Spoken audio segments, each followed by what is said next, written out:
Hello everyone, स्वागत है आपका अपनी पॉलिटी की क्लास में। जैसे कि हम डेली 50 क्वेश्चंस पॉलिटी के डिस्कस करते हैं, तो आज भी हम वही 50 क्वेश्चंस डिस्कस करेंगे। लेकिन उससे पहले अगर आप मेरे चैनल पर न्यू हो, मेरी वीडियो फर्स्ट टाइम देख रहे हो, तो मेरे चैनल को सब्सक्राइब कीजिए और मेरे साथ लास्ट तक बने रहिए।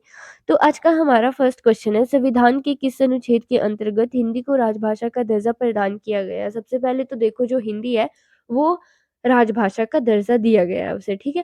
और कॉन्स्टिट्यूशन के कौन से आर्टिकल में इससे राजभाषा का दर्जा दिया गया है, तो ये आएगा आर्टिकल 343 ए में, ठीक है।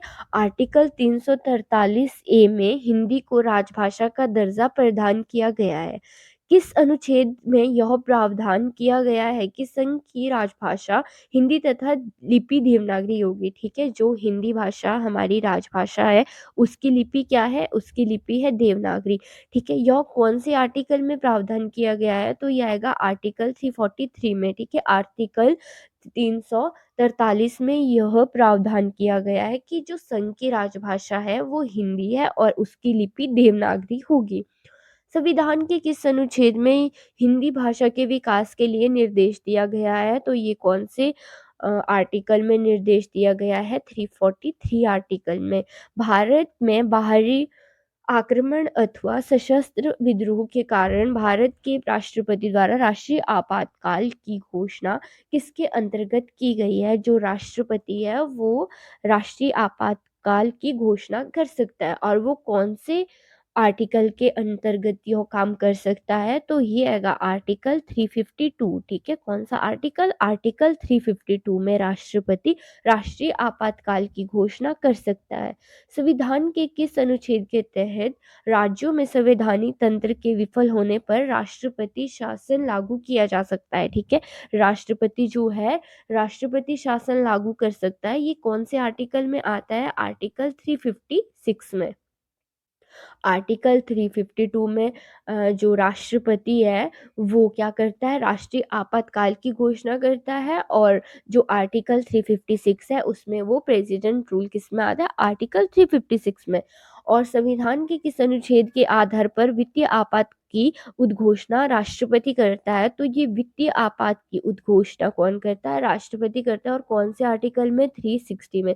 हालांकि जो ये 360 आर्टिकल है, आज तक कभी भी इंडिया में इसका यूज नहीं हुआ है, ठीक है। जो वित्तीय आपातकाल है, आज तक कभी भी ये इंडिया में इसका प्रयोग नहीं किया गया है। तो हमने अभी कौन से आर्टिकल पढ़े? एक हमने 352 पढ़ा, एक हमने 356 पढ़ा और एक हमने 360 पढ़ा। जो 360 है वो वित्तीय आपात से संबंधित है और जो 356 है वो राष्ट्रपति शासन से संबंधित है और जो 352 है वो राष्ट्रीय आपातकाल से संबंधित है, ठीक है। जो तीनों ही ये आर्टिकल हैं, ये तीनों ही किससे रिलेटेड है? राष्ट्रपति से, हमारे प्रेसिडेंट से रिलेटेड है। और ये तीनों ही बहुत ज़्यादा इम्पोर्टेंट है, आपको तीनों ही याद रखने हैं। संविधान में मंत्रिमंडल शब्द का एक बार प्रयोग हुआ है और यह जो है कौन से आर्टिकल में हुआ है, ठीक है। जो मंत्रिमंडल शब्द का यूज़ है वो आज तक एक ही बार प्रयोग हुआ है और वो कौन से आर्टिकल में हुआ है? आर्टिकल 352 में, ठीक है। मंत्रिमंडल शब्द का प्रयोग जो हुआ है वो आर्टिकल 352 में हुआ है। संसद को संविधान संशोधन का अधिकार दिया गया है। जो संसद है, हमारी पार्लियामेंट है, वो हमारे कॉन्स्टिट्यूशन में अमेंडमेंट कर सकती है, ये उसके पास राइट है। तो ये कौन से आर्टिकल में आता है? आर्टिकल 368, ठीक है। आर्टिकल 368। और जब मैंने आपको लास्ट वीडियो पढ़ाई थी तो मैंने आपको लास्ट वीडियो में ये भी बताया था, जो आर्टिकल 368 है ये कौन से पार्ट में आता है? आर्टिकल 360 आता है 20 पार्ट में। और कौन से आर्टिकल में है? 368 आर्टिकल में आता है। संसद को संविधान संशोधन, ठीक है। संविधान संशोधन का अधिकार किसको है? संसद को है, ठीक है। ये भी क्वेश्चन आपको बन गया। और जो संसद है, संसद में कितने सदन आते हैं? संसद में 2 सदन आते हैं, एक अपर हाउस, एक लोअर हाउस, ठीक है।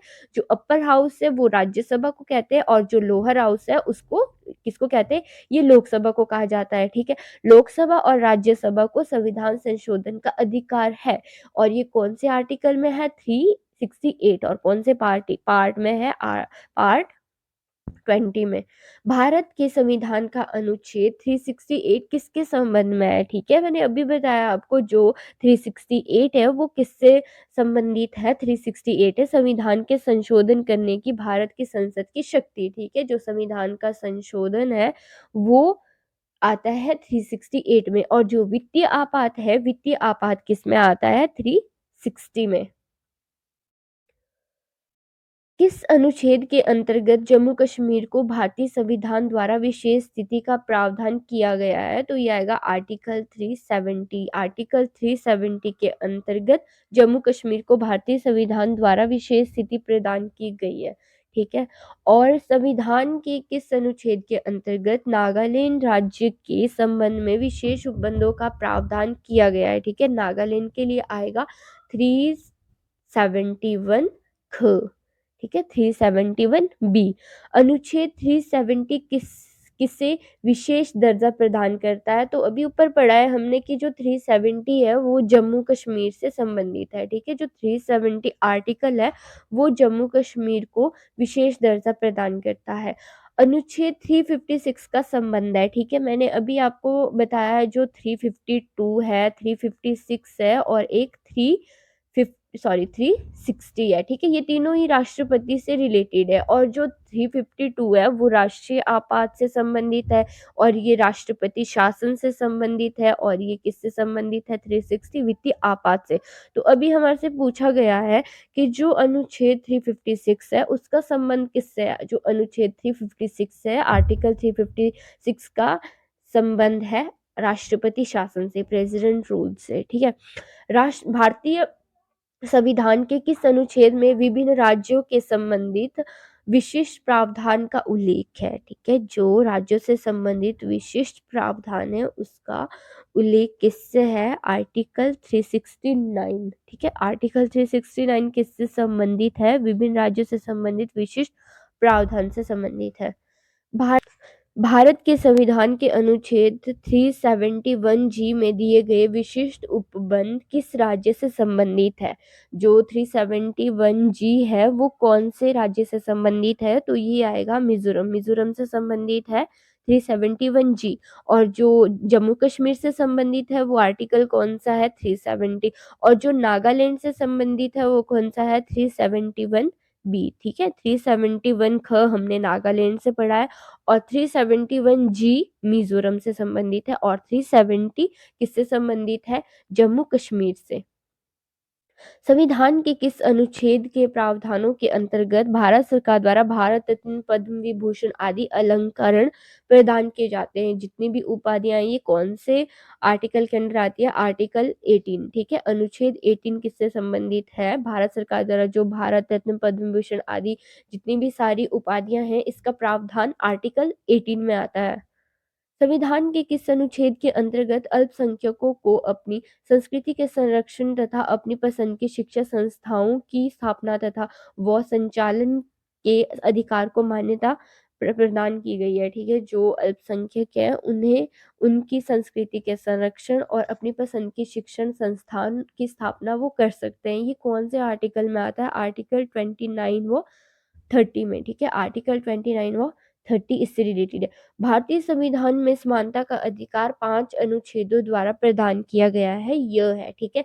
जो हमारे कॉन्स्टिट्यूशन में हमारे फंडामेंटल राइट्स हैं उसमें से एक है समानता का अधिकार, ठीक है, राइट टू इक्वालिटी, ठीक है, वो इसमें एक हमारा राइट्स है, ठीक है। जब एक राइट समानता का अधिकार है तो वो कौन से आर्टिकल में आता है? वो 5 अनुच्छेदों में दिया गया है। वो कौन से कहाँ से कहाँ तक है? तो ये है 14 से 18 तक, 14, 15, 16, 17, 18, ठीक है। 5 आर्टिकल समानता का अधिकार से रिलेटेड है। नीति निर्देशक सिद्धांतों के निम्नलिखित अनुच्छेदों में से कौन सा अंतर्राष्ट्रीय शांति और सुरक्षा के संवर्धन से संबंधित है? ठीक है, तो अंतर्राष्ट्रीय शांति और सुरक्षा के संवर्धन से जो आर्टिकल संबंधित है वो कौन सा है? आर्टिकल 51, ठीक है। कौन सा है? आर्टिकल 51। भारत के संविधान के निम्नलिखित अनुच्छेदों में से किसके अनुसार प्रत्येक राज्य की कार्यपालिका शक्ति का इस प्रकार प्रयोग किया जाएगा जिससे कोई प्रतिकूल प्रभाव ना पड़े? ठीक है। जो भारत के संविधान में ऐसा कौन-सा अनुच्छेद है कि प्रत्येक राज्य की कार्यपालिका शक्ति का इस प्रकार प्रयोग किया जाना चाहिए कि कोई भी प्रतिकूल प्रभाव ना पड़े? तो ये कौन-सा आर्टिकल है? ये है आर्टिकल 257। आर्टिकल 257। भारतीय संविधान में समानता का अधिकार 5 अनुच्छेदों द्वारा प्रदान किया गया है, यह है, ठीक है। मैंने अभी बताया था जो अनुच्छेद आर्टिकल 14 से 18 तक है, ये समानता के अधिकार से रिलेटेड है और ये 5 आर्टिकल है। भारतीय संविधान के किस अनुच्छेद के अंतर्गत भारत सरकार का दायित्व है कि वह बाह्य आक्रमण व आंतरिक अशांति से राज्यों की रक्षा करे? तो ये कौन से आर्टिकल में आता है? आर्टिकल 355 में, ठीक है। आर्टिकल 355 में। भारतीय संविधान के किस अनुच्छेद के अंतर्गत नियंत्रक और महालेखा परीक्षक की नियुक्ति की गई है? जो नियंत्रक और महालेखा परीक्षक है वो कौन से आर्टिकल के अंडर आता है? वो आता है आर्टिकल 148। कौन से आर्टिकल के अंदर? आर्टिकल 148 के अंतर्गत आता है। भारत के प्रत्येक नागरिक का कर्तव्य होगा प्राकृतिक पर्यावरण का संरक्षण एवं सुधार। यह कथन भारतीय संविधान के किस अनुच्छेद में संदर्भित है? तो ये है आर्टिकल 48 ए में, ठीक है। आर्टिकल 48 में जो भारत का प्रत्येक नागरिक है उसका कर्तव्य होगा कि प्राकृतिक पर्यावरण का संरक्षण एवं सुधार करना। नेक्स्ट क्वेश्चन है राज्य विधानसभाओं में आंग्ल भारतीय समुदाय के लिए प्रतिनिधित्व का प्रावधान भारत के संविधान के किस अनुच्छेद से संदर्भित है? ठीक है। जो राज्य विधानसभाएं हैं उसमें आंग्ल भारतीय समुदाय का प्रतिनिधित्व का प्रावधान कौन से आर्टिकल में आता है? ये आता है आर्टिकल 333 में, ठीक है। आर्टिकल 333 में। भारतीय संविधान का कौन-सा अनुच्छेद भारत की विदेश नीति की से संबंधित है? ठीक है। भारत का ऐसा कौन-सा जो कॉन्स्टिट्यूशन का ऐसा कौन-सा आर्टिकल है जो भारत की विदेश नीति से संबंधित है? तो ये है आर्टिकल 51, ठीक है। आर्टिकल 51 भारत की विदेश नीति से संबंधित है। भारतीय संविधान के किस अनुच्छेद के अंतर्गत अंतर्राष्ट्रीय समझौतों को प्रभावी बनाने हेतु संसद राज्य सूची के विषय पर कानून बना सकती है? ठीक है। जो अंतर्राष्ट्रीय समझौते हैं उनको प्रभावी बनाने के लिए संसद क्या कर सकती है? राज्य सूची के विषय पर कानून बना सकती है। ये कौन से आर्टिकल के अंदर आता है? आर्टिकल 253 के अंदर आता है। निम्न में से भारतीय संविधान के किस अनुच्छेद का उपयोग अभी तक नहीं किया गया है? ठीक है। तो मैंने आपको अभी बताया था एक 352 आर्टिकल है, एक 356 आर्टिकल है और एक 360 आर्टिकल है, ठीक है। जो 360 आर्टिकल मैंने आपको बताया था, जो वित्तीय आपात वाला आर्टिकल मैंने आपको बताया था, आज तक कभी भी इंडिया में इसका यूज़ नहीं किया गया है। तो इसका राइट आंसर क्या होगा? आर्टिकल 360। और ये किससे रिलेटेड है? ये रिलेटेड है वित्तीय आपातकाल से, ठीक है। भारतीय संविधान के अनुच्छेद 17 में उपबंध किया गया है, ठीक है। जो आर्टिकल 17 है वो किससे संबंधित है? अस्पृश्यता का उन्मूलन, ठीक है। अस्पृश्यता से रिलेटेड ये अनुच्छेद है। नीति आयोग भारत के संविधान के किस अनुच्छेद के तहत संगठित किया गया है? 280, 282, 286। तो इनमें से कोई भी नहीं, ठीक है। इनमें से कोई नहीं।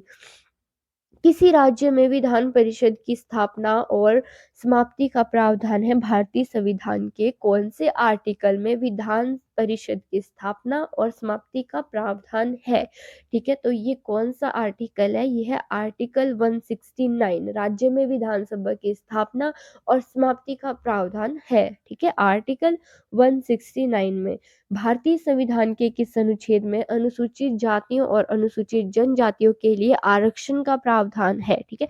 जो एससी हैं और एसटी हैं उनके लिए रिजर्वेशन का जो प्रावधान है वो कौन से आर्टिकल में है?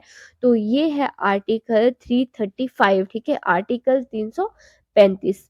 भारत एक है, जो भारत है वो क्या है? संघ राज्य, एक राज्य इकाई, राज्यों का संघ, प्रांतों का संघ, ठीक है। भारत क्या है? भारत एक राज्यों का संघ है, ठीक है। क्या है? भारत एक राज्यों का संघ है। भारतीय संविधान के अनुच्छेद 1 में यह घोषणा की गई है कि जो इंडिया है वो अर्थात भारत है, ठीक है। अर्थात भारत है, ठीक है। भारत क्या है? राज्यों का संघ। ये तो हमने पहले ही पढ़ लिया है कि जो इंडिया है वो क्या है? राज्यों का संघ है। भारत का संविधान भारत को कैसे वर्णित करता है? ठीक है। जो भारत का कॉन्स्टिट्यूशन है, हमारा इंडियन कॉन्स्टिट्यूशन है, वो इंडिया को कैसे एक्सप्लेन करता है, वो इंडिया को कैसे डिस्क्राइब करता है, वो करता है राज्यों का संघ। भारत क्या है? भारत एक राज्यों का संघ है।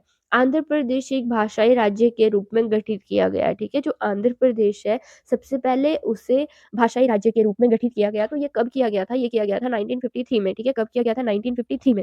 भारतीय संघ में किसी राज्य को सम्मिलित करने का अधिकार किसे है? ठीक है? भारतीय संघ में अगर हम चाहें कि किसी राज्य को सम्मिलित करना है, तो ये किसके पास राइट्स है? ये राइट्स है पार्लियामेंट के पास, ठीक है? संसद जो है किसी भी राज्य को सम्मिलित कर सकता है, तो ये किसके पास है? संसद के पास। किसी राज्य के नाम में परिवर्तन करने का अधिकार निम्नलिखित में से किसको प्राप्त है? ठीक है? अगर किसी राज्य का नाम चेंज करना है, ठीक है? कुछ भी चेंजेस करने हैं, तो ये किसके पास ऐसे राइट्स हैं? ये है संसद के पास, ठीक है? पार्लियामेंट के पास ऐसे राइट्स है कि अगर वो राज्य का, किसी स्टेट का नाम चेंज करना चाहते हैं, तो वो कर सकते हैं। राज्यों में पुनर्गठन संबंधी विधेयक को संसद में प्रस्तुत करने से पूर्व किसकी सहमति प्राप्त करना आवश्यक है, ठीक है? तो राज्यों में का पुनर्गठन तो कर सकती है, संसद के पास अधिकार है, लेकिन उसे प्रस्तुत करने से पहले उसे किसकी परमिशन लेनी पड़ेगी? तो वो है राष्ट्रपति, ठीक है? वो राष्ट्रपति की परमिशन लेनी पड़ेगी, उसके बाद ही वो संसद जो है वो कोई विधेयक प्रस्तुत कर सकती है। नए राज्य के गठन अथवा सीमा में परिवर्तन करने का अधिकार किसको है? तो ये हमने अभी पढ़ा है कि अगर नए राज्य का गठन करना है, सीमा में परिवर्तन करना है या फिर किसी स्टेट का नेम चेंज करना है, तो ये जो राइट्स है वो किसके पास है? ये सब पार्लियामेंट के पास है। किसके पास है? पार्लियामेंट के पास, ठीक है? संसद के पास। निम्नलिखित में से कौन किसी राज्य का क्षेत्र घटा या बढ़ा सकता है? ठीक है? तो ये अभी हमने पढ़ा है कि हाँ, कौन घटा-बढ़ा सकता है, चेंजेस करने हैं, नाम चेंज करना है या फिर एरिया घटाना है या बढ़ाना है, कुछ भी करना है,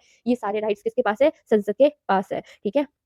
अन्य रजवाड़ों के भारत में विलय के बाद भी किन 3 राज्यों ने भारत में शामिल होना विलंबित किया? ठीक है? ऐसे कौन से 3 देशी रियासतें हैं जिसने भारत में विलय करने में बहुत टाइम लगाया था? तो ऐसी 3 रियासतें थी कौन-सी? जूनागढ़, हैदराबाद और जम्मू कश्मीर। जूनागढ़, हैदराबाद और जम्मू कश्मीर। 500 से अधिक रजवाड़ों के भारत में विलय के लिए कौन उत्तरदायी था? ठीक है? तो देशी रियासतों में भारत में विलय के लिए कौन उत्तरदायी था? वो थे सरदार वल्लभ भाई पटेल, ठीक है? कौन थे? सरदार वल्लभ भाई पटेल। निम्नलिखित जोड़ों में से किसने देशी रियासतों को भारतीय संघ का अंग बनाने में सबसे महत्वपूर्ण भूमिका अदा की थी? एक सरदार वल्लभ भाई पटेल थे और दूसरे उनके साथ थे वीपी मेनन। एक सरदार वल्लभ भाई पटेल थे और दूसरे उनके साथ कौन थे? वीपी मेनन, ठीक है? इन्होंने क्या किया था? देशी रियासतों को भारतीय संघ का अंग बनाने में महत्वपूर्ण भूमिका निभाई थी। मूल संविधान में राज्यों को कितने वर्गों में बांटा गया था? ठीक है? जो हमारा कॉन्स्टिट्यूशन जब बना था, तो उसमें राज्यों को कितने वर्गों में बांटा गया था? तो ये बांटा गया था 4 वर्गों में, ठीक है? लेकिन बाद में इन्हें हटा दिया गया। भारत संघ में कितने राज्य हैं? ठीक है? अभी जो इंडिया है, उसमें कितने टोटल स्टेट्स हैं? 13, 29, 39, 19। तो यहाँ पर चारों ही ऑप्शन हमारे पास गलत दिए हुए हैं, क्योंकि जो हमारे टोटल स्टेट्स हैं, वो कितने हैं? 28। संविधान के परिवर्तन के समय राज्यों को 4 श्रेणियों अ, ब, स तथा द में बाँटा गया था। इन श्रेणियों को किस वर्ष समाप्त किया गया? ठीक है? तो मैंने आपको अभी लास्ट ऊपर क्वेश्चन भी आया था कि जब मूल संविधान बना था, तो उसमें राज्यों को कितनी श्रेणियों में बाँटा गया था? 4 श्रेणियों में बाँटा गया था। कौन-सी? अ, ब, स तथा द, ठीक है? तो इन श्रेणियों को किस वर्ष समाप्त किया गया था? तो ये किया गया था 1956 में, ठीक है? कब समाप्त किया गया था? 1956 में। भाषा के आधार पर राज्यों का पुनर्गठन किस वर्ष किया गया? ठीक है? भाषा के आधार पर राज्यों का पुनर्गठन हुआ, तो ये कब हुआ था? 1956 में, ठीक है? कब हुआ था? 1956 में। सर्वप्रथम भाषा के आधार पर आंध्र प्रदेश राज्य का गठन 1953 में हुआ था, ठीक है? हमें पता है, देखो आपको बात याद रखनी है कि जो भाषा के आधार पर है, सबसे पहले कौन से राज्य का गठन हुआ था भाषा के आधार पर? आंध्र प्रदेश का। और कब हुआ था? 1953 में, ठीक है? आंध्र प्रदेश का हुआ था, कब हुआ था? 1953 में। इससे पूर्व वहाँ एक आंदोलन हुआ था, इस आंदोलन में किसकी मृत्यु हो गई थी, ठीक है? इससे पहले वहाँ पर एक आंदोलन हुआ था और यहाँ पर किसकी मृत्यु हुई थी? ये हुई थी पोती श्री रामुलु की, ठीक है? पोती श्री रामुलु की। मूल संविधान में राज्यों को 4 अलग-अलग प्रवर्गों को समाप्त करने के लिए किसकी अध्यक्षता में राज्य पुनर्गठन आयोग का गठन किया गया था? जो राज्य पुनर्गठन आयोग किया गया था, उसकी अध्यक्षता किसने की थी? उसके अध्यक्ष थे फज़ल अली। कौन थे? फज़ल अली, ठीक है? सो गाइस, ये थी आज की वीडियो। होप कि आपको वीडियो अच्छी लगी हो। अगर आपको वीडियो अच्छी लगी हो तो आप वीडियो लाइक करें, शेयर करें और चैनल सब्सक्राइब कर दें। Thank you.